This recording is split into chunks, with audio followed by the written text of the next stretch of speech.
Hello, it's Bishop Brenda coming to you from my office here at the Lutheran Center in Glendale. We're trying a different way of communicating. I'm going to use video a little more often than email blasts because, well, it's easier for me to talk than to type, but also it might be easier for you to receive the messages as well.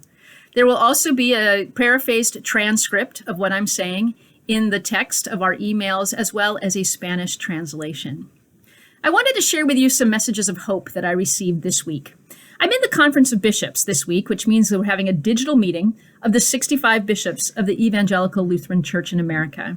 And yesterday I was in baby bishop school. They call it bishop formation, but it's training for the 7 of us who were elected this year.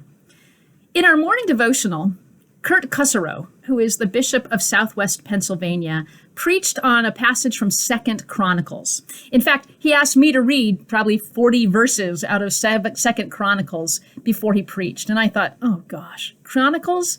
Isn't that just stories of Israelite kings and destruction and war and ugh? And instead, I got to read a passage about King Hezekiah, who was a new king. You see the tie-in to the new bishops. Who was a new king, only 25 years old. And in the first month of his reign, he brought all the people together, and the priests reminded them of God and how God loved them and had supported them even in difficult times. And the story goes that there had 7 days of feasting, and the government provided all kinds of cattle and sheep for sacrifice and feasting. And it was such an amazing time of praising God that the king decided to extend it for 7 more days. And so this new king, in his first month, spent a ton of money, but also brought the people together to remind them of God's grace and love.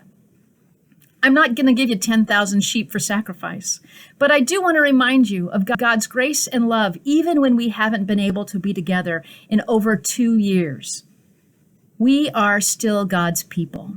We also have these things, the Word of God and the Holy Sacraments. These 2 things are the most powerful tools the church will ever have. These 2 things can transform the world into receiving God's love and God's grace, and we have been given the opportunity to share that. For those of you who are discouraged right now, who are tired, the kids are back in school and it's not going all that well, you wanted to have a program year for church and it's not going all that well, you see the differences in your family's health, in your church's finances, in your city, in your nation, have hope. Jesus Christ is still with us, guiding us forward. And as your new bishop, I look forward to bringing us together as a people of faith to be reminded over and over again to whom we belong and to whom we serve. God bless you all.